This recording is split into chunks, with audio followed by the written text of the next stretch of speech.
মোহাম্মদ ইসলামের সাংবাদিক ভাইরা আমরা জয় পরাজয় জানিয়ে দিব। অভয়নগরের বাগদায় ঐতিহ্যবাহী ষাঁড়ের লড়াই, হাজারো দর্শনার্থীদের উপচে পড়া ভিড়। গ্রাম বাংলার হারিয়ে যেতে বসা ঐতিহ্যকে ঘিরে আবারও জমে উঠেছে উৎসবের আমেজ।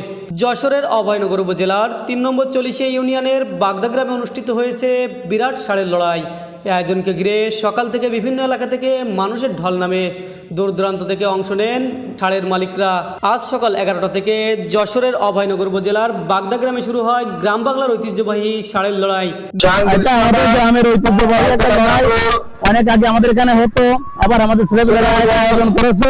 অনেক বড় গরু আসছিল। গত শুক্রবার আমাদের লড়াই হয়েছিল। গত শুক্রবার লড়াইয়ের পর বৃষ্টির কারণে এটা স্থগিত হয়েছিল। আমরা লড়াইটা শেষ করবো বলে আমরা আবার সবাই একত্রিত হয়ে এক জায়গায় বসে এই দিনটা দিই, শনিবারের দিন। দীর্ঘদিনের এই লোকজ আয়োজনকে কেন্দ্র করে পুরো এলাকায় সৃষ্টি হয় উৎসব মুখর পরিবেশ। মাঠ জুড়ে ছিল মানুষের উপচে পড়া ভিড়। প্রতিযোগিতায় অংশ নিতে অভয়নগরের বিভিন্ন ইউনিয়নের পাশাপাশি পার্শ্ববর্তী কয়েকটি জেলা থেকে আনা হয় শক্তিশালী ষাঁড়।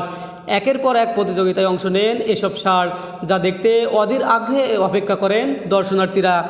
শিশু থেকে শুরু করে তরুণ, প্রবীণ ও সব বয়সের মানুষ পরিবার পরিজন নিয়ে উপস্থিত হন এই আয়োজন উপভোগ করতে। মাঠের চারপাশে দর্শকদের ভিড় ছিল চোখে পড়ার মতো। প্রতিটি লড়াইয়ের সময় দর্শকদের উচ্ছ্বাস ও করতালিতে মুখর হয়ে ওঠে পুরো এলাকা। স্থানীয়দের মতে এমন আয়োজন শুধু বিনোদন নয়, বরং গ্রামীণ সংস্কৃতি ঐতিহ্য সংরক্ষণের একটি গুরুত্বপূর্ণ অংশ। গরুটার নাম বাংলার কিলার। বাংলার কিলার, এটা কোথা থেকে নিয়ে আসছে? এটা গাজীপুর থেকে নিয়ে আসছি, অভয়নগর। এখনো লড়াই লাগছে নাকি? না, এই মাঠে এসে এখনো লড়াই করি নাই। গরু আসলে একটু কম আসছে, তারপরেও যা আসছে এদের ভিতরে খেলা করে যেতে হবে। পুঁটিমারি মাঠে চ্যাম্পিয়ন হয়েছিল, আর কালীনগর মাঠে নিয়ে গেছিলাম, 2 রাউন্ড জিতেছিল। নতুন ছিল বলে আর লাগাইছিলাম না। কেমন 6 বছর। আপনাদের কি মনে হচ্ছে, এখান থেকে কি বিজয় অর্জন করতে পারবে? ইনশাল্লাহ। বছরের নির্দিষ্ট সময়ে এই ধরনের অনুষ্ঠান স্থানীয় মানুষের মধ্যে মিলন মেলায় পরিবেশ তৈরি করে এবং দূর দূরান্তের মানুষের আগমন ঘটায়। দিনব্যাপী এই আয়োজন ষাঁড়ের লড়াই শান্তিপূর্ণভাবে অনুষ্ঠিত হবে বলে আশা গ্রামবাসীর।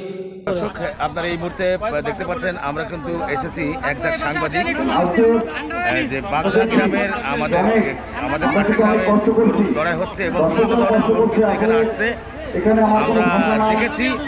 আর সবথেকে মজার ব্যাপার হচ্ছে যে ঐতিহ্যবাহী গ্রাম বাংলার একটা জনপ্রিয় খেলা।